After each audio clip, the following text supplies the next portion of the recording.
Parfait, ben on va pouvoir y aller. Émeric, je te laisse la parole. Ouais, merci Isa. Bon, bonsoir à toutes et à tous. J'enlève la petite fenêtre. Hop, voilà, impeccable. Eh ben, merci de votre présence et pour ce webinaire. Merci à Aliane de l'avoir organisé pour nous permettre d'échanger sur un sujet, Tiffany et à moi, qui nous tient à cœur. Peut-être on va se présenter, mais vraiment très très brièvement, puisque l'idée, c'est pas tant de parler de nous, mais plutôt de venir sur le contenu du sujet, c'est-à-dire l'intérêt du travail mental, en particulier de l'imagerie sur la récupération fonctionnelle. Moi, je suis professeur à l'Université de Lyon. Ça fait un peu plus de 20 ans que je travaille sur les processus mentaux et avec un éclairage plutôt de neurosciences pour essayer de comprendre comment fonctionne le travail mental et quels sont à la fois les processus qui sont mis en place et les préconisations d'usage ou les manières les plus optimales de pouvoir travailler pour améliorer une performance ou récupérer d'une blessure ou d'une pathologie.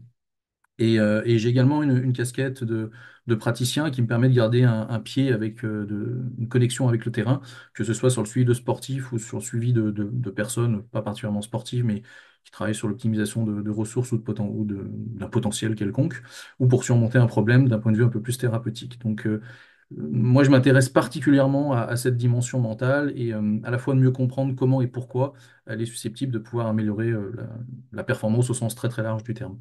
Tiffany, je te laisse peut-être te présenter en 2 minutes, et puis après on attaquera. Ok, parfait. C'est bon? C'est bon? Alors bonjour à tous. Du coup, moi c'est Tiffany Dos Anjos. Je suis toute fraîchement docteur. J'étais du coup en doctorat avec Emery, qui était mon maître de thèse, sur tout ce qui va être le mécanistique, donc plasticité cérébrale liée à l'imagerie motrice. Et je m'intéresse particulièrement à la méthode Aliane, l'objectivation de cette méthode, les effets neurophysiologiques. Donc j'ai soutenu ma thèse il y a quelques mois de cela. Et je suis maintenant totalement dédiée à la recherche avec Aliane sur l'imagerie motrice et sa combinaison avec les sons de basse fréquence et continuer en fait ma recherche de doctorat et aller un peu plus loin puisque 3 ans, c'est reste assez restreint tout de même sur un sujet de thèse. Donc continuer également ce process-là. J'ai également un pied un peu comme Emeric, un peu clinique et un peu fonda. Le fondamental va être tout en collaboration avec Emeric, le laboratoire interuniversitaire de la motricité et du mouvement de Lyon, et un pied très clinique qui va être avec certains praticiens pour voir comment on peut objectiver, comment on peut aider, comment on peut vraiment quantifier les effets que l'on observe sur le terrain et les mettre en perspective et les valider scientifiquement. Voilà. Merci Tiff. Alors du coup, la présentation, on va la faire en 2 temps. Je vais vous faire une première approche qui est peut-être un petit peu plus générique pour situer l'intérêt du travail mental, ce que c'est vraiment en 2 mots, et surtout ce que ça permet d'ouvrir comme spectre d'application dans la rééducation au sens très très large du terme. Et puis dans un deuxième temps, Tiffany fera un focus un petit peu plus spécifique sur les considérations, l'intérêt de ce que fait Aliane et une utilisation un petit peu particulière et originale du travail mental dans le but d'améliorer, là encore, la récupération fonctionnelle chez différents types de patients. Comme le disait Lisa, n'hésitez pas à n'importe quel moment à noter vos questions pour qu'on puisse y revenir de manière directe sur la présentation ou sur des questions d'ouverture et des choses sur lesquelles vous faites des connexions avec la pratique éventuellement. On pourra y revenir avec grand plaisir sur la fin. Alors du coup, l'idée, c'est de s'intéresser un petit peu plus spécifiquement à un outil, en réalité, à une approche qui est l'imagerie mentale, l'imagerie motrice, la visualisation. On va rester assez large dans l'approche aujourd'hui. On va considérer que c'est assez synonyme. Et en fait, ce qui va être intéressant dans cet outil-là, qui est assez transversal, parce qu'on en fait tous les jours au quotidien pour de multiples raisons, ça va être de comprendre finalement quel est l'intérêt de s'engager dans ce type de pratique-là. Et pour comprendre l'intérêt, et en particulier, vous le verrez sur la récupération fonctionnelle, sur les marqueurs physiologiques et fonctionnels, comprendre ce qui se passe dans le cerveau, dans le système nerveux, lorsqu'on s'engage dans un processus de représentation de l'action. Et ce qui est intéressant, c'est que on constate que lorsqu'on imagine un mouvement, quelles que soient les modalités sensorielles qu'on va engager, hein, de manière générale, on va activer le système nerveux de manière fortement comparable à ce qui se passe lorsqu'on exécute le mouvement. Donc c'est ce que vous avez sur le schéma du haut, on appelle ça l'équivalence neurofonctionnelle. C'est qu'en fait, on va engager les mêmes régions que lors du mouvement réel, celles qui permettent de préparer le mouvement, celles qui permettent d'envoyer la commande motrice, donc de réaliser le mouvement et ensuite de le contrôler. Et donc on a tous ces systèmes moteurs, notamment ces systèmes de repérage spatial, tout ce qui apparaît en bleu finalement sur la figure qui est en haut, qui va être communément activé. C'est un réseau qui va être communément activé lorsqu'on imagine le mouvement et lorsqu'on l'exécute physiquement. C'est certainement ce qui nous fait dire, à tort dans les termes, mais pour le comprendre de manière un petit peu plus simplifiée ou vulgarisée, que le cerveau ne fait pas la différence entre imaginer et exécuter. En fait, il l'a fait très bien, mais en revanche, il engage le travail de manière fortement comparable. Alors cette équivalence neurofonctionnelle, elle est puissante, hein, puisqu'en réalité, c'est pas simplement des activations similaires, c'est qu'on va vraiment activer les neurones qui sont responsables normalement de l'envoi de la commande motrice sur les muscles qui sont concernés par le mouvement. Donc, c'est-à-dire que si on imagine un mouvement avec les membres supérieurs, on va pas activer les mêmes neurones que si on imagine un mouvement avec les membres inférieurs. On va vraiment aller chercher les neurones qui seraient responsables de la préparation et de l'envoi de la commande motrice sur les effecteurs musculaires qui sont concernés spécifiquement par l'action en question. Alors bien évidemment, c'est une activation qui est réduite par rapport à l'exécution réelle, hein, puisque ça ne débouche pas sur l'exécution du mouvement. Et on le voit bien sur le deuxième schéma, sur les deux autres schémas d'ailleurs en bas, où on a un dégradé un petit peu plus marqué, un petit peu plus important en violet lors de l'imagerie que lors du mouvement, ce qui est en vert. Et puis à droite, dans les régions sensorimotrices, on voit que les pics d'activation, notamment les couleurs très vives en rouge, sont un petit peu moins importantes lors de l'imagerie que lors du mouvement. Hein, c'est de l'ordre d'environ 30% dans le cortex moteur primaire quand on imagine le geste, comparativement à quand on l'exécute. Et ce qui est intéressant, c'est qu'en fait, on va un petit peu plus loin que ça. C'est-à-dire que, au-delà simplement des configurations d'activation, on va se rendre compte que la dynamique de communication entre ces régions-là, ce qu'on va appeler les réseaux ou la connectivité fonctionnelle, va également être similaire. C'est-à-dire que lorsque je m'engage dans une représentation mentale du mouvement, ben, je vais finalement activer des réseaux qui vont s'engager et qui vont activer différentes régions et qui vont être similaires que je le fasse physiquement ou que je le fasse mentalement. Et par extension, de manière même encore un peu plus générale, on va activer ce qu'on appelle une neuroplasticité ou une plasticité cérébrale qui va être sensiblement équivalente, c'est-à-dire qu'on va être capable de façonner, de moduler le cerveau de la même manière selon qu'on exécute le mouvement, qu'on répète physiquement le mouvement ou qu'on l'imagine mentalement. Là, sur ce schéma-là, c'est une étude assez célèbre qui a mis en évidence d'une manière un petit peu originale, mais ce qu'on va appeler des cartes corticales sur les fléchisseurs et les extenseurs des doigts, donc c'était sur des mouvements de la main. Et en fait, ce qu'ils mettent en évidence, c'est que au fur et à mesure de la pratique physique d'un jour à l'autre, le cerveau comprend qu'on surexprime l'utilisation de ces muscles-là, fléchisseurs et extenseurs des doigts, et donc du coup, il leur donne un peu plus d'importance, et la carte corticale qui abrite les neurones qui sont responsables de ces mouvements-là, bah, prend un petit peu d'importance. On parle d'expansion corticale, c'est-à-dire que il comprend qu'elle va être très utilisée et donc il lui donne l'importance qu'elle mérite. Et ce qui est intéressant, c'est que quand on imagine le mouvement, ce qui est en orange en dessous, ben, on va avoir à peu près la même évolution, alors que dans ce groupe-là, les personnes s'engagent simplement dans une répétition mentale, mais sans physiquement réaliser le mouvement. Donc on voit bien qu'en imaginant le geste, on arrive à façonner le cerveau, à le faire évoluer, à construire une sorte de mélodie ou de dynamique cérébrale qui va être assez sensiblement équivalente à ce qu'on observe lors de la pratique physique. Bien sûr, il y a des différences, mais globalement, ça permet de comprendre pourquoi le fait de s'engager mentalement dans un processus de représentation de l'action, bah, ça peut avoir des répercussions sur l'automatisation, la correction et de manière plus générale sur la performance d'un mouvement réel. Et on le verra, c'est intéressant notamment sur la partie récupération physiologique et fonctionnelle, puisque en fait, à chaque fois qu'on va travailler par imagerie, à chaque fois qu'on va visualiser quelque chose, on va finalement induire une activité cérébrale, une réorganisation, une plasticité cérébrale, et c'est la répercussion de cette réorganisation au niveau central, au niveau cérébral, qui va permettre d'avoir des modifications, des améliorations sur le plan moteur et sur le plan fonctionnel. Alors d'un point de vue assez pragmatique, on peut considérer le spectre des applications du travail mental, du travail par imagerie sur la rééducation, le champ très large de la rééducation, à travers trois éclairages. Moi, j'aime bien proposer les éclairages avec des effets plutôt dits psychologiques, des effets plutôt dits physiologiques ou fonctionnels, et des effets sportifs quand on s'adresse à une population qui est une population de sportifs, mais ça pourrait être de la motricité quotidienne, hein, une motricité professionnelle qui engage les systèmes moteurs. Et dans les effets psychologiques, il faut déjà avoir un spectre d'application qui est très large. C'est-à-dire qu'en fait, on va travailler sur l'individu et on va s'intéresser à mettre la personne dans les meilleures dispositions mentales possibles, pour qu'elle soit performante. Et pour qu'elle soit performante ici dans ce processus-là, c'est pour qu'elle s'inscrive dans un potentiel et dans un processus de récupération qui soit performant. Donc on va travailler sur l'état d'esprit, sur l'acceptation, sur la confiance en ses chances de récupération, sur des paramètres qui relèvent finalement de diminuer les croyances autoréalisantes ou les inquiétudes, les appréhensions qu'on a suite à une lésion, une pathologie, un accident ou une blessure. On va beaucoup travailler sur la douleur, sur l'inconfort, sur la souffrance qui est induite par cette interprétation subjective.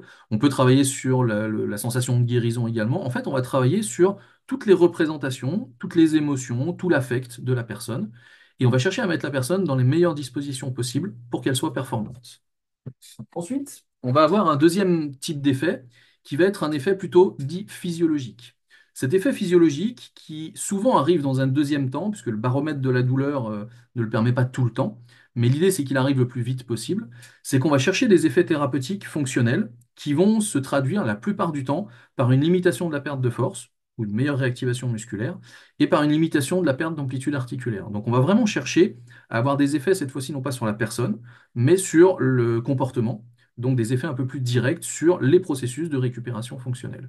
Par exemple, on le verra tout à l'heure, mais quand on arrive à limiter la perte de force, en fait, le fait de s'engager mentalement dans un processus de représentation mentale de l'action, ça induit une réorganisation cérébrale. Et cette réorganisation cérébrale, en bout de chaîne, va permettre une meilleure réactivation musculaire, une meilleure synchronisation des unités motrices, une diminution, comme les travaux de Tiffany l'ont montré, d'une cocontraction agoniste-antagoniste. Donc on va jouer en fait sur les facteurs nerveux de développement de la force, et ça va permettre de repartir avec un niveau de force supérieur alors même que la myotrophie, la fonte musculaire, elle, va rester équivalente, qu'on fasse un travail mental ou qu'on ne le fasse pas. Donc on va avoir des effets comme ça qui résultent en réalité des processus que je vous ai présentés tout à l'heure au niveau central, au niveau cérébral, du travail par imagerie qu'on va engager. Et puis, on va avoir des effets sportifs qui sont un petit peu plus spécifiques, c'est-à-dire qu'en fait, on va pouvoir profiter du fait qu'on soit blessé, qu'on soit bah, immobilisé ou sur un arrêt temporaire pour continuer à s'entraîner sur d'autres aspects. Et donc, en fait, on va faire glisser le travail sur le plan moteur qu'on a lors des effets physiologiques en direction de mouvements avec une finalité un peu plus spécifique, qui sont des mouvements sportifs, des mouvements de la motricité quotidienne, des mouvements de la motricité professionnelle. Et ça va permettre à la fois de continuer à satisfaire les effets physiologiques, donc de favoriser la récupération, et en même temps de continuer à s'entraîner presque comme si on n'était pas blessé. Bien évidemment, là-dessus, sur ce modèle-là, on aura des choses qui s'appliquent à des blessures type périphériques ou traumatiques, mais on peut tout à fait appliquer ce modèle et cette approche à des effets sur des lésions un peu plus importantes, voire des lésions irréversibles. Les objectifs ne seront pas forcément de la récupération, puisqu'une fois que la lésion est irréversible, on ne peut plus récupérer, mais ce sera de construire une motricité compensatoire, donc par exemple construire la pristénodèse chez les tétraplégiques, c'est-à-dire une nouvelle forme de préhension où ils retrouvent de l'autonomie au quotidien. On a eu l'occasion également de travailler avec des amputés sur l'intégration du schéma locomoteur et l'intégration de la prothèse pour recouvrer la locomotion. Donc voilà, on va chercher des mécanismes moteurs et fonctionnels compensatoires qui permettront de redonner de l'autonomie à la personne.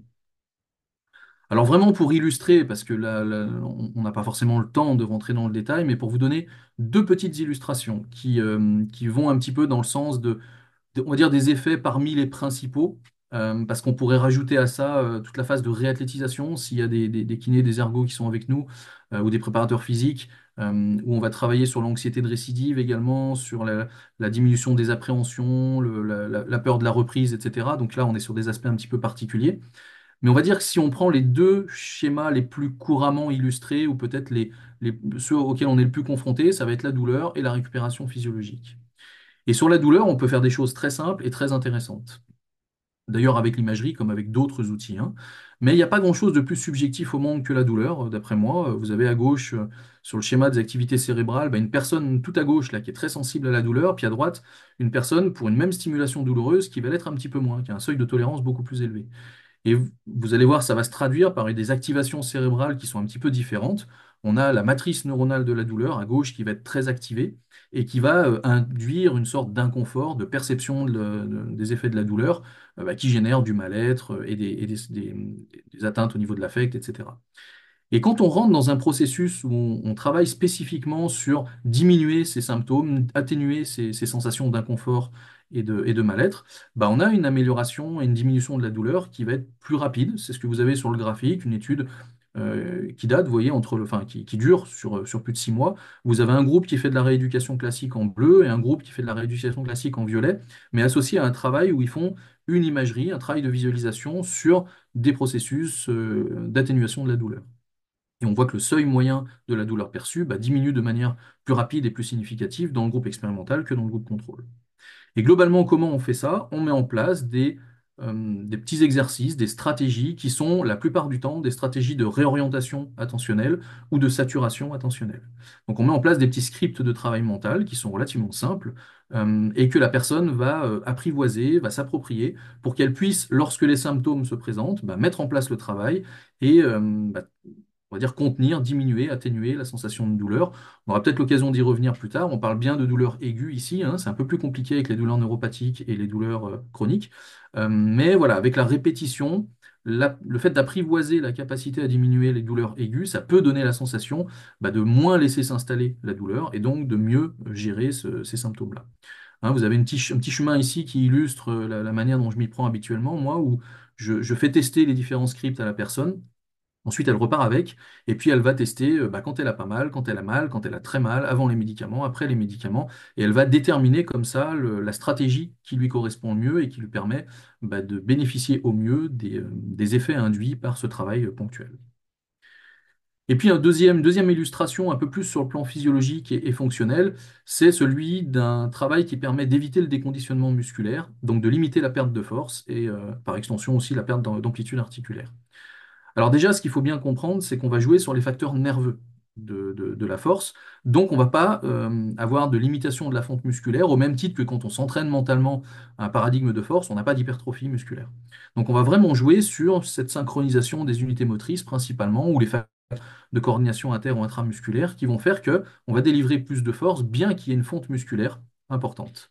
Et par exemple, ici, vous avez une première étude qu'on avait faite chez des patients qui avaient subi une chirurgie réparatrice du ligament croisé antérieur, qui avait fait 13 séances d'entraînement, avec 3 séances dédiées à la douleur au départ, et ensuite un peu plus, enfin 9 séances qui étaient dédiées à un travail un peu plus fonctionnel, où on leur demandait globalement de mobiliser mentalement ce qu'elles n'étaient pas capables encore, ou progressivement, de faire physiquement. Donc on faisait un travail mental qui engageait les systèmes moteurs, qui permettait de conserver les schémas moteurs, de jouer sur cette plasticité cérébrale, et donc de venir activer les neurones responsable de la contraction musculaire et donc de favoriser cette synchronisation des unités motrices.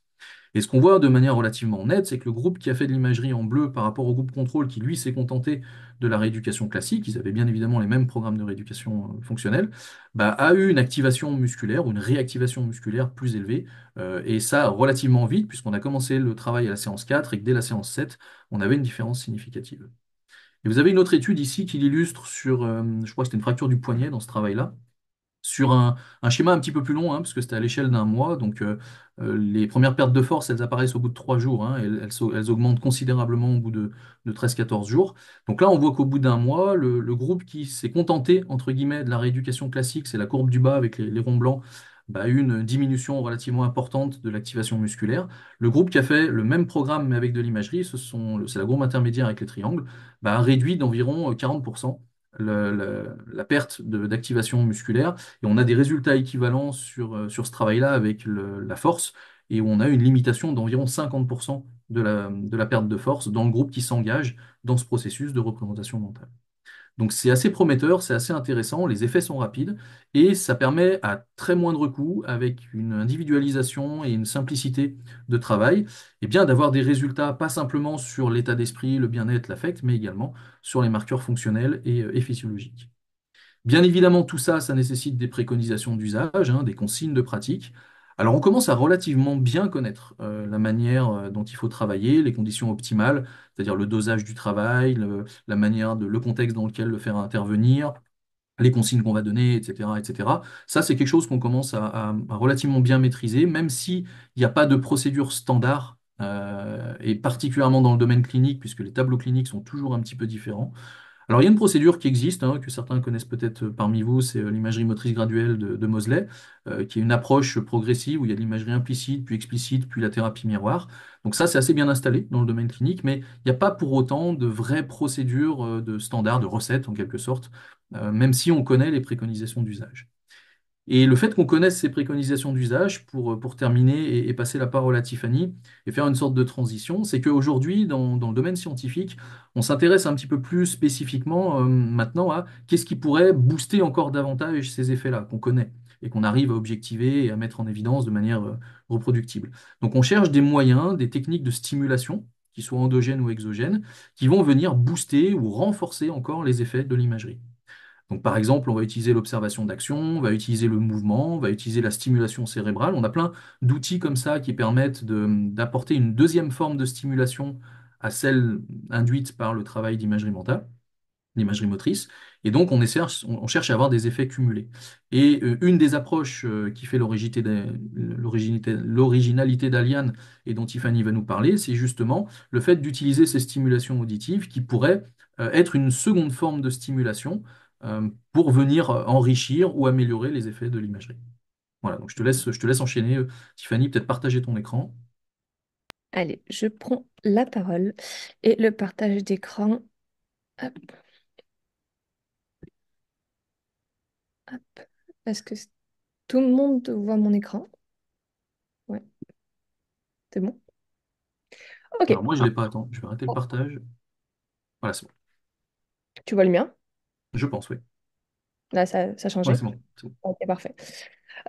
Du coup, revenons un peu. Émeric m'a un peu spoilé ma petite intro, qui était un peu d'optimiser les performances. En général, l'imagerie motrice, comme on a pu vous le dire, alors moi, je reviens juste un peu sur la définition qui est vraiment le fait d'imaginer, de se représenter une action sans son exécution physique. En général, c'est considéré comme une simulation dite endogène. Et cette simulation, comme on dit, dans cette quête un peu d'optimisation des performances et des résultats, il est courant d'associer, dite une simulation exogène. En général, si je fais une petite analogie, c'est un peu comme certains kinés peuvent le faire, un peu les électrodes de stimulation, le TENS, où c'est des stimulations dites exogènes et des outils un peu extérieurs à la pratique mentale. En général, si on fait ça, c'est pour combler ou du moins exciter, surexciter ou du moins compléter les entrées sensorielles pour qu'au final, on puisse au maximum les recruter et dans l'espoir d'avoir de meilleurs résultats et d'optimiser les performances. En général, l'imagerie motrice est très bien documentée dans la littérature avec des entrées, des simulations exogènes comme l'observation d'action, comme a pu dire Emmerich, où on arrive sur des sens ou, comme le sens de la vision. Et il est vrai que le domaine de l'audition reste un peu quelque chose un peu mystique et un peu mystérieux, qui pour certains pensent réellement qu'on ne l'utilise jamais et que c'est vraiment quelque chose de nouveau. Mais pourtant, l'audition est un domaine qui a été du moins exploité avec beaucoup de recherches dessus depuis plusieurs années. Et en effet, euh, pourquoi s'intéresser à l'audition et comment un son peut-il au final influencer un mouvement? Eh bien, ça part d'un phénomène universel, d'une observation que tout le monde a pu faire. C'est la tendance un peu instinctive de l'être humain à se synchroniser avec un rythme musical. Et oui, donc cette observation a mis une lumière un peu à travers ce comportement, un lien qui existe entre le système auditif et le système sensorimoteur.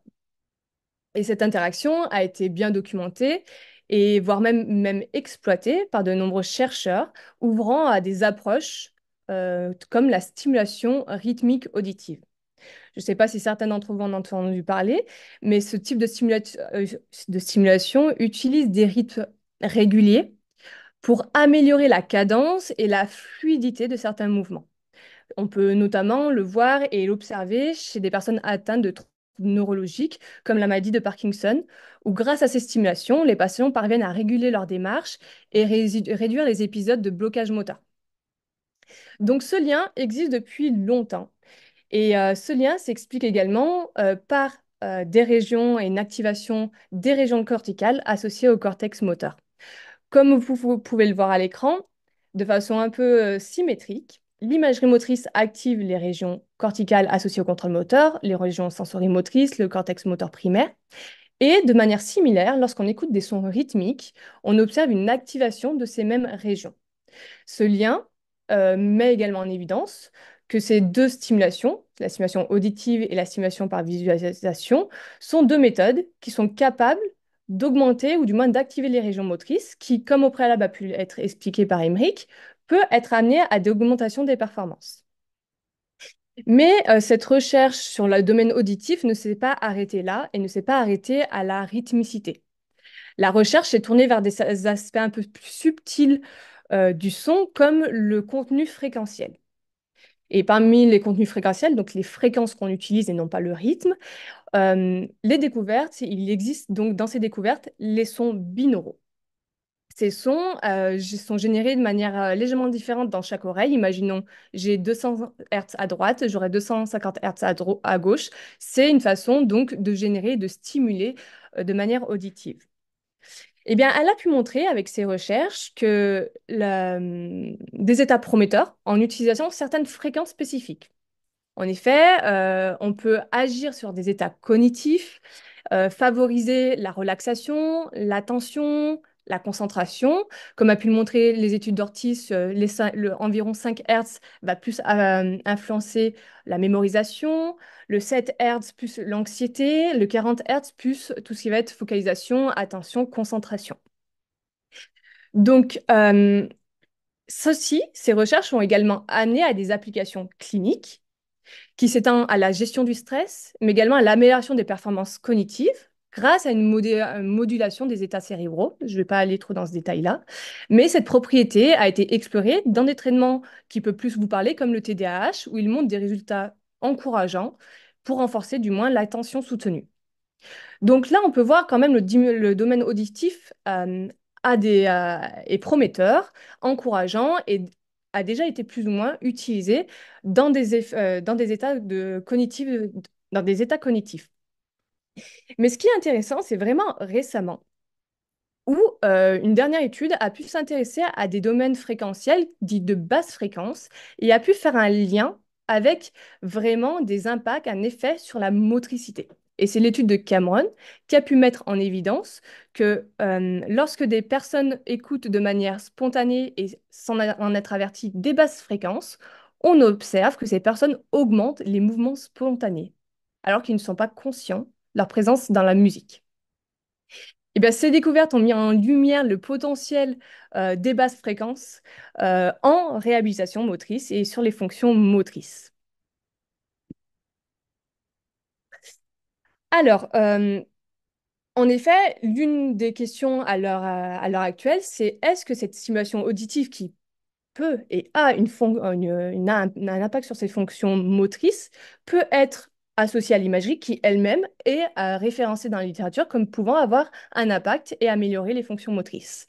Eh bien, récemment, dans le cadre de ma thèse, on a pu montrer que l'association d'imagerie motrice et de son de manière concomitante pouvait modifier le lien qui existe entre le cerveau et les muscles. C'est ce qu'on appelle la relation corticomotrice, et plus précisément la plasticité, comme a pu un peu en aborder Emmerich au préalable.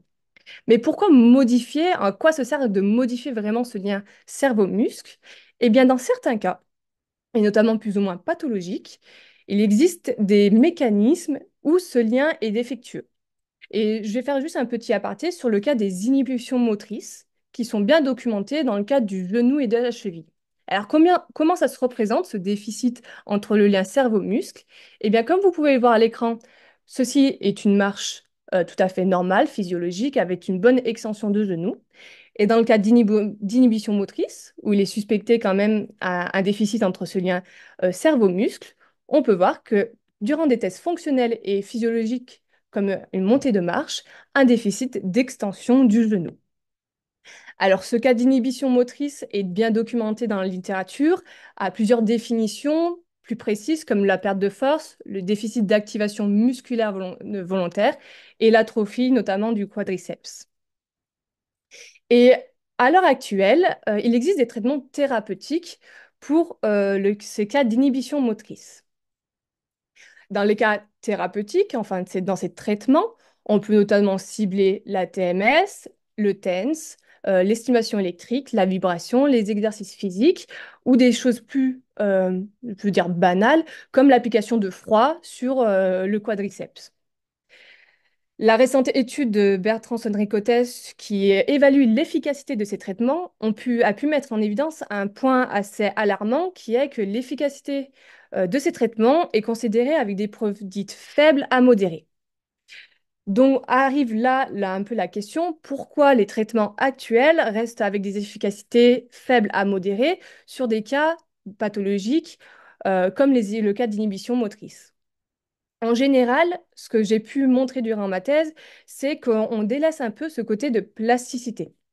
La plasticité cérébrale qui intervient notamment lorsque on limite l'exercice physique, on limite l'activité mentale également, va engendrer une plasticité et va commencer à perdurer dans le temps. Et cette plasticité, elle est bien sûr réversible, c'est pour ça, plus on l'apprend tôt, mieux c'est, mais elle n'est pas forcément bien ciblée de manière focalisée et précise en termes d'origine neurale. À l'heure actuelle, les traitements vont donc plus cibler les voies dites spinales, on va plus stimuler la périphérie, le muscle, mais on oublie que l'origine souvent est d'origine centrale et on oublie que certains traitements existent comme cibler la plasticité dite centrale. C'est pour ça que je m'intéresse à la méthode Aliane, puisque comme ça reste une technique qui allie donc imagerie motrice et son de basse fréquence, tous deux répertoriés dans la littérature comme pouvant affecter les fonctions motrices dans le terme d'amélioration. Et c'est une des techniques qui vraiment cible de manière centrale, c'est-à-dire la stimulation endogène, comme on vous l'a expliqué, et l'écoute de son de basse fréquence avec cette activation des cortex moteurs.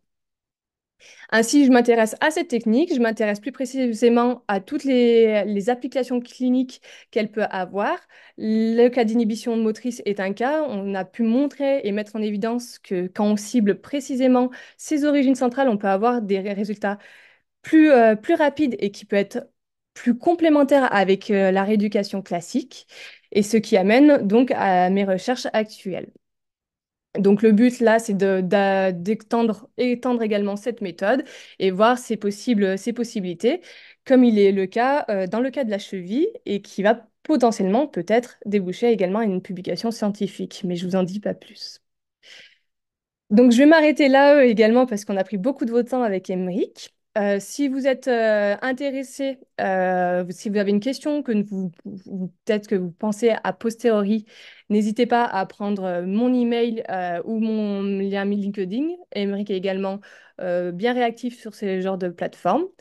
Et je tiens également à répéter qu'en bas de votre écran, vous avez également un petit carré Q et R vous permettant également de nous poser des questions sur si vous avez des questions qui vous est arrivé et nous vous permettre donc d'y répondre à la fin de ce webinaire qui est maintenant terminé.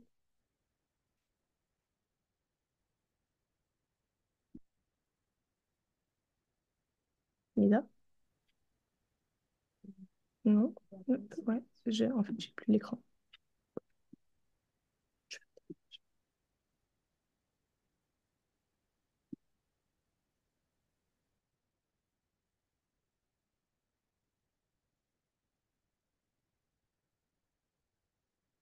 Ben, on est à votre disposition si vous avez des questions.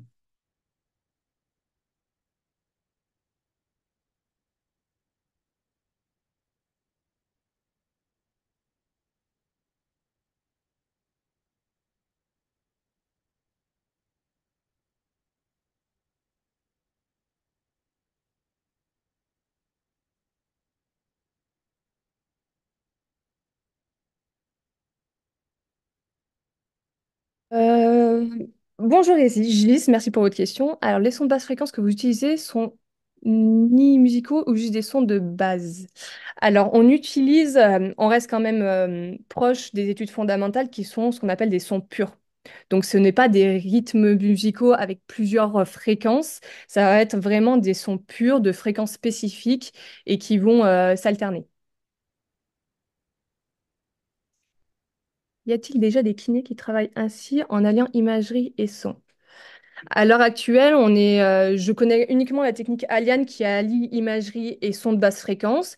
Et bien sûr, il y a beaucoup de kinés du coup qui sont praticiens à Liane et qui utilisent cette technique au travers notamment de la réhabilitation des inhibitions motrices qui sont bien documentées et qui sont au travers même bientôt du monde, puisqu'on a des praticiens internationaux.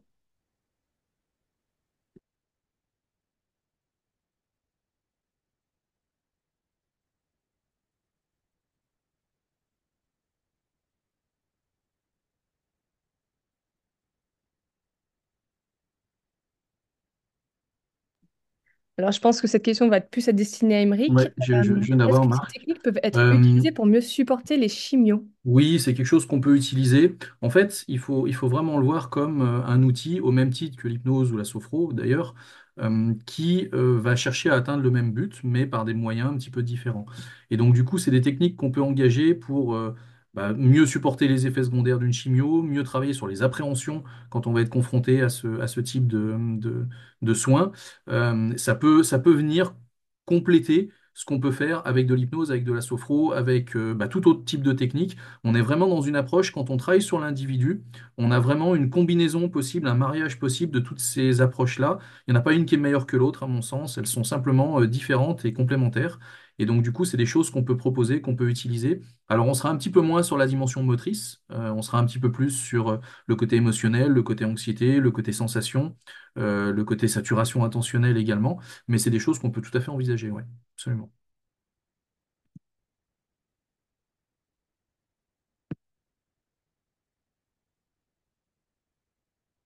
Alors, je ne sais pas si j'ai bien compris la question, Nicolas. L'idée d'un protocole qui associe les deux recherches et enfin les approches, oui, complètement, hein, on travaille en collaboration étroite et directe. Donc, en fait, on a une interaction quasi permanente sur des choses qui se chevauchent et qui permettent du coup d'avoir des approches qui combinent le travail mental qui est déjà commun aux deux approches et puis l'utilisation des sons de basse fréquence.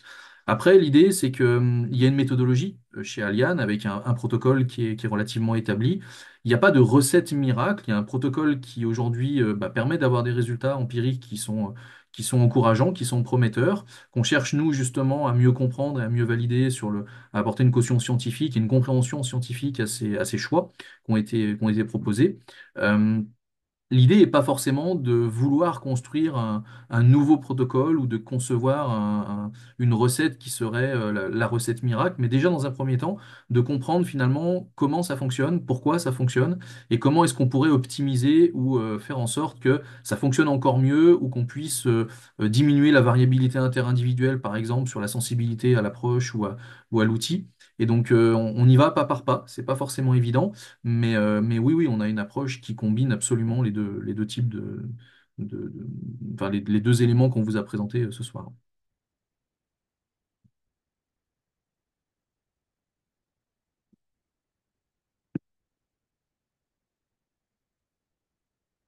Alors, je sais pas, Steve, si tu vu des activités dans les noyaux gris centraux, dans le striatum. Je suppose qu'il y a des activités, notamment dans les régions associatives du striatum. Je pense que le putamen va forcément être activé. Je pense qu'il y a des activités. En fait, c'est une région qui est assez communément recrutée dans le travail mental. C'est une des régions qui est systématiquement activée dans le travail mental. Je pense qu'il y a quelques activations qui sont peut-être pas forcément très connues ou très développées sur la dimension rythmique. Tiffany a un peu plus exploré cet aspect-là. Je ne sais pas si tu as des éléments complémentaires, mais je pense qu'on va avoir effectivement, à partir du moment où on a une sorte de résonance motrice et donc de lien avec les régions sensorimotrices, elle fait partie des régions avec le cortex prémoteur ou l'aire motrice supplémentaire qui vont être forcément très activées. Ou les plus activées, ce sera à mon sens davantage activé que le cortex moteur primaire, par exemple.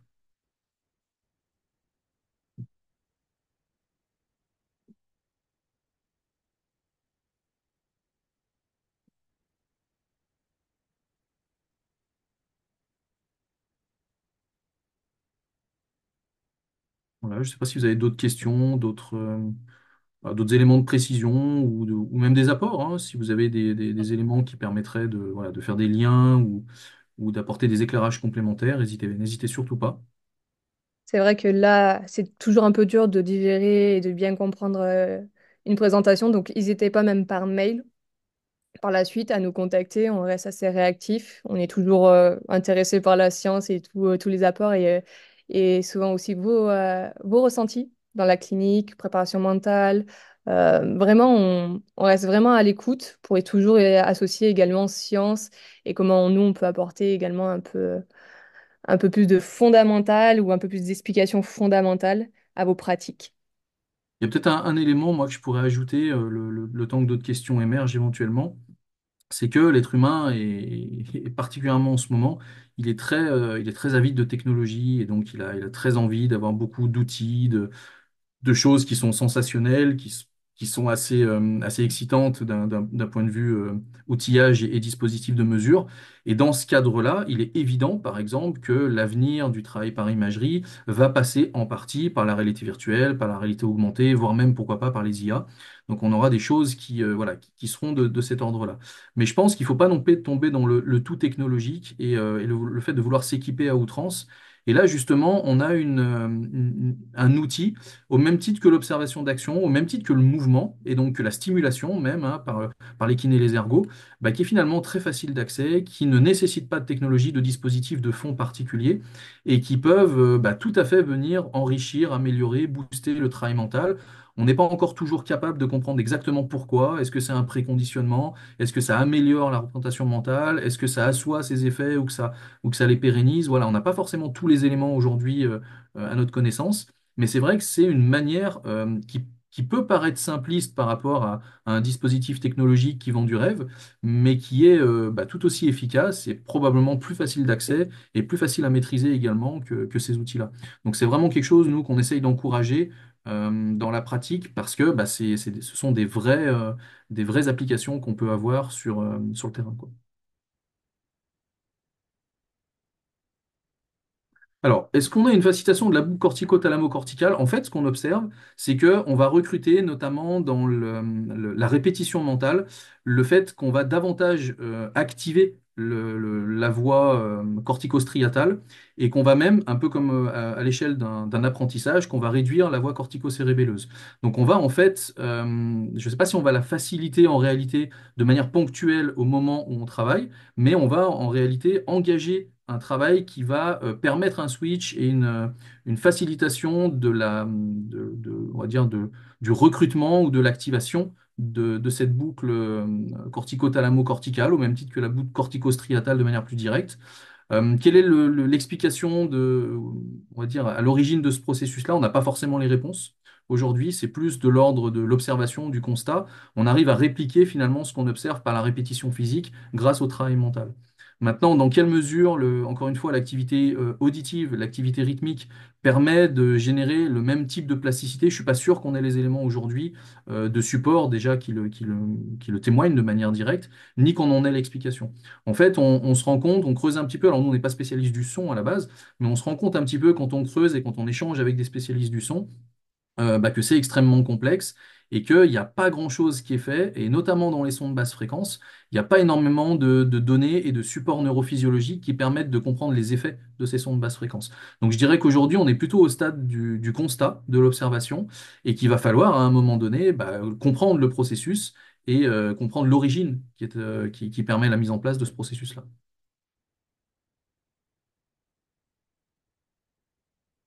Alors, c'est une super question, ça, Marc. Je vais répondre en deux temps. Dans un premier temps, le travail de visualisation présente le luxe de pouvoir faire des choses qu'on ne peut pas faire physiquement. Donc, ça ouvre plutôt des opportunités et des perspectives de pouvoir faire des choses que la personne n'est pas encore en mesure ou plus encore en mesure de faire, et donc de travailler sur des choses relativement complexes. Déjà, on va éliminer les dangers qu'on va chercher à immédiatement repérer, c'est-à-dire le fait que la visualisation puisse induire une douleur, par exemple, ou une sensation de douleur, que la visualisation puisse conduire à vouloir déjouer le diagnostic médical. C'est pas du tout l'objectif de récupérer plus vite, hein, on va chercher à récupérer mieux. Le fait qu'on veuille brûler les étapes, etc. Tout ça, ce sont des dangers qui sont inhérents au fait de s'engager dans un travail mental qui nous donnerait l'impression ou la perspective de récupérer plus vite ou mieux alors qu'on n'a pas forcément toujours des marqueurs à l'esprit. Donc ce sont des dangers qui existent et qu'il faut absolument contrôler. Ensuite, si je me projette avec l'accompagnement d'un athlète, moi, qu'est-ce que je vais proposer à un athlète si on fait que de la visualisation, par exemple? Sur une récupération physiologique, l'objectif, ça va être donc de mobiliser mentalement ce qu'il n'est pas capable de faire physiquement. Et ça, le but, c'est de couvrir les activations cérébrales qui vont entretenir les schémas moteurs et qui vont jouer sur cette synchronisation d'unités motrices pour limiter la perte de force. Et donc, du coup, quand on va faire ça, on va chercher relativement vite à couvrir un maximum de motricité possible, donc un maximum de types d'action, de types de contraction musculaire possible. Ce qui fait que du coup, la personne est blessée et on va lui proposer assez rapidement de faire des mouvements de plus en plus complexes, hein. Il va y avoir une complexité progressive et donc elle va commencer à faire des mouvements qu'elle est loin de pouvoir faire physiquement et qui vont engager des parties qui sont complètement immobilisées et blessées. Et tant que je n'ai pas de signe, que ce soit comportemental, de signes sur le ressenti, de signes sur les douleurs éventuelles, ben moi je vais continuer à aller explorer des mouvements de plus en plus complexes. Et donc on va créer une sorte d'écart, de distance entre ce que la personne est capable de faire physiquement, ce qu'elle va récupérer progressivement, et ce qu'on va lui faire faire mentalement. Et on utilise ce luxe-là qui est offert par la malléabilité du travail mental. Maintenant, on le contrôle, c'est-à-dire que j'accompagnais un préparateur mental d'ailleurs qui connaissait un petit peu ces approches-là et qui était blessé. C'était sur une pathologie à l'épaule il n'y a pas très longtemps et il m'a posé une question qui est complètement légitime, qui était de dire, mais pourquoi tu me fais faire des mouvements qui sont relativement complexes, que je suis loin de pouvoir faire, alors que moi, aujourd'hui, je suis pas capable de faire une rotation externe. Pourquoi tu me fais pas faire des rotations externes ou des mouvements qui sont très très proches de ce que je travaille physiquement avec mes kinés et mes ergos? Et ben en fait, l'idée, c'est de se dire, OK, si tu as la capacité de le faire mentalement sans que ça induise de mal-être, de blocage, sans que le décalage entre ce que le corps vit et ce qu'on lui demande d'imaginer est quelque chose qui pose problème, on va comme ça couvrir un maximum d'effets avec tous les types de contractions, tous les types de mouvements. Et donc, du coup, on va avoir des répercussions physiologiques qui vont être un petit peu plus larges et potentiellement plus efficaces. Si maintenant la personne me dit que ça lui pose problème parce que conceptuellement, il y a trop d'écart entre ce qu'on lui fait faire mentalement et ce qu'on fait faire physiquement, ou si ça génère de la douleur ou un inconfort, à ce moment-là, on revient et on va calibrer le mouvement, on va faire évoluer le travail mental à la même vitesse que la récupération physique et physiologique. Et donc, on va se préserver, alors c'est pas un danger, mais l'inconfort ou la difficulté que le décalage va présenter dans cette forme de travail-là.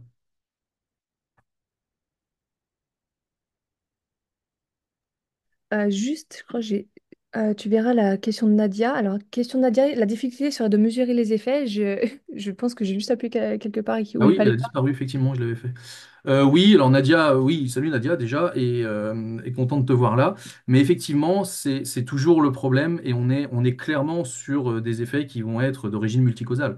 Donc ça va être difficile, et on va se retrouver typiquement dans le problème de l'approche scientifique et du constat de terrain, c'est-à-dire qu'on va devoir isoler les variables, donc se déconnecter de la pratique pour avoir une réponse, on va dire la plus précise possible pour identifier quels sont les éléments, quelles sont les variables d'ajustement qui vont induire un effet ou qui vont ne pas induire d'effet. Et forcément, on va se déconnecter un petit peu du terrain. D'un point de vue empirique, on va certainement observer des choses qui, elles, seront d'origine multicausale et qui seront plus difficiles à apprécier, à évaluer et dont on ne pourra pas forcément attribuer les effets uniquement au travail qu'on met en place. Et on rajoute par-dessus, bien évidemment, les effets placebo, les effets nocebo, qui font partie de ce que peut vivre la personne et qui vont venir moduler à la hausse ou à la baisse ce qu'on va pouvoir observer. Donc oui, oui, je suis d'accord avec toi sur le fait que ça va être compliqué de mesurer les effets et il va falloir être, j'ai envie de dire, prudent et humble dans les interprétations qu'on va proposer parce qu'on est loin de pouvoir arriver et révolutionner la chose et mettre en évidence un effet démesuré d'une pratique, d'une forme de travail ou d'une combinaison. Ça y est, c'est hyper important. Du coup, je me permets juste de voir la question de Wilfried qui constate que lorsqu'il était DJ, les variations de fréquence ciblent différentes zones du corps. Est-ce qu'on a corroboré cela dans les études? Alors, comme disait Émeric, on est quand même sur les prémices, notamment des sons de basse fréquence. On observe petit à petit qu'il y a des effets qu'on voit en général dans des conditions anodines comme en boîte de nuit, puisque l'étude de Cameron a été effectuée dans une boîte de nuit, en termes de fun fact. Mais est-ce que du coup, on est là à l'heure actuelle capable de vraiment répondre au fait que les variations de fréquence peuvent être du coup membres spécifiques? Je suis pas en mesure, malheureusement, de pouvoir répondre à cette question. Ça serait Vraiment, enfin, les seules études qui permettraient de faire ça, c'est de voir l'activité des sons de basse fréquence en fonction de l'homonculus moteur. Donc, on sait dans certaines régions du cerveau, notamment le cortex moteur, qui sont associées à une représentation des membres et du corps humain. Ça serait la seule étude qu'on pourrait potentiellement évoquer. À l'heure actuelle, là, pour moi, il est impossible de vous dire s'il y a des fréquences vraiment spécifiques, imaginons que du membre supérieur ou que du membre inférieur. Et ce serait aussi intéressant de voir ce genre d'études qui sont pas communes. Faudrait même aller voir plutôt sur l'homonculus somatosensoriel, même pour voir ce que ça Somatosensorielles, oui. donne. Mais alors, Après, si je comprends bien la question, Wilfried, ça veut dire que d'un point de vue terrain, toi, tu as observé qu'il pouvait y avoir des ressentis à des endroits du corps bien particuliers en fonction des fréquences, des variations de fréquences certainement des tonalités qui étaient intégrées dans les musiques. Je suis pas convaincu, je ne suis pas spécialiste et on n'a pas creusé la question. Je suis pas convaincu qu'aujourd'hui, on ait une preuve scientifique de ces effets-là. D'autant plus que ça vient être contaminé certainement par l'interprétation affective et émotionnelle de ce qu'induit la musique qui est entendue, le contexte dans lequel elle est entendue, les ancrages ou les chevauchements ou les rappels un petit peu de résonance que ça fait par rapport à des choses que la personne a vécues et qui certainement influence les ressentis particuliers qui sont évoqués dans ce que tu dis là. Je suis pas certain, mais c'est intéressant ceci dit comme question, mais je suis pas certain effectivement, comme disait Tiffany, qu'on ait une sorte d'objectivation, de carte corporelle d'un ressenti qui dépendrait des fréquences qu'on va établir.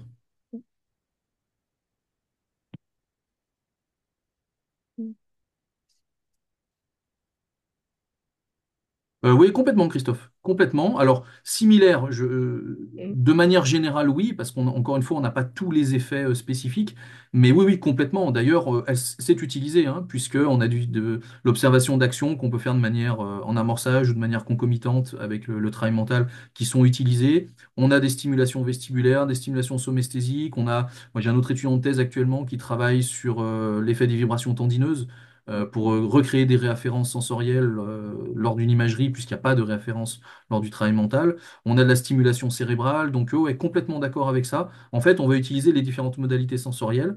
Chacune va certainement avoir une forme de spécificité, ne serait-ce que dans le trajet neuroanatomique qu'elle va présenter et donc dans les centres d'intégration. Mais les effets de manière générale vont certainement se ressembler à l'échelle un petit peu plus macroscopique ou holistique si on regarde l'individu dans son ensemble. Et donc je pense complètement qu'on aura des effets relativement similaires à ce qu'on observe sur les stimulations auditives à travers les autres sens. Ouais. Après, on est toujours dans cette quête un peu à essayer de stimuler le maximum de sens possible. Dans l'imagerie, on peut aussi la sous-diviser en imagerie visuelle où on va plus privilégier le sens de la vision, ou imagerie kinesthésique où on va plus privilégier les sensations que peut évoquer la contraction, le mouvement. On essaye également de toujours maximiser au maximum ces sens, c'est toujours avoir des entrées sensorielles qu'on peut essayer de solliciter pour essayer d'avoir le maximum d'activation possible. Mais attention, maximum d'activation n'est pas aussi synonyme de meilleure optimisation, meilleure performance. On essaye aussi de faire la distinction entre tout ça. D'ailleurs, on a des études scientifiques qui commencent à venir chatouiller la triple stimulation. C'est-à-dire que déjà la double stimulation auditive, mentale, visuelle, mentale, kinesthésique, mentale, c'est des choses voilà, qui commencent à être un petit peu établies. Mais là, on a des études qui viennent, par exemple, j'en ai une en tête là récemment, qui a exploré la stimulation par vibration, plus la stimulation visuelle, plus la stimulation de représentation mentale. Et donc, on essaye comme ça de construire des tableaux qui vont être voilà, un petit peu plurimodalitaires ou multimodalitaires, ouais. Multisensoriels en tout cas. Les fichiers de sons binauraux qu'on trouve sur les réseaux, ils sont construits quand on les écoute avec un casque en stéréo de manière à ce que les fréquences soient différentes dans les deux oreilles. Ils ont été proposés alors avec une efficacité plus ou moins variable certainement en fonction de la manière dont on les construit, dont on les conçoit, mais ils arrivent à avoir un effet. Généralement, les fichiers qui sont proposés sur ces sons-là, tu me dis si je me trompe, Tiff, mais c'est essentiellement des choses qui ont pour objectif de créer de la détente, de créer un état Relaxation. de relâchement, de relaxation qui serait propice à une forme de travail particulière.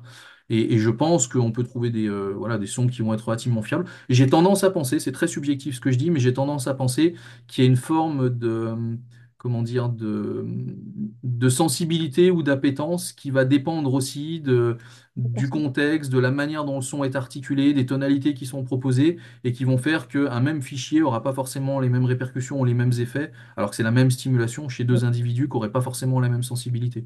Après, je pense que ça reste des outils qui sont fiables en relation avec ce pourquoi ils sont construits. Et l'olfaction très labique par excellence. Oui, olfaction et imagerie motrice. T'en as vu des études comme ça? Ouais, alors c'est intéressant, Christophe, parce que du coup, c'est un sens qui est clairement sous-exploité, Mm. l'olfaction en imagerie. Donc on a des choses voilà, qui permettent de réactiver des choses. Et le système, la mémoire olfactive, elle est monstrueuse chez l'être humain, hein. Et les gens qui sont en syndrome de stress post-traumatique, la première chose qu'ils rapportent généralement, ce sont les odeurs, ensuite les sons et seulement après les images. Mais c'est vrai que dans le côté motricité, en tout cas, qui est celui qu'on étudie davantage, c'est un peu sous-exploité, c'est utilisé essentiellement pour de la contextualisation, Mm. et ça marche bien quand c'est utilisé. Mais c'est vrai que, bah, par exemple, c'est une des premières pistes qui est utilisée lors du sommeil pour renforcer la consolidation, réactiver un certain nombre de processus. On redonne des sensations olfactives parce qu'on sait que la réponse, elle est extrêmement marquée. Mais c'est vrai que du point de vue de l'imagerie, c'est un petit peu sous-exploité pour le coup.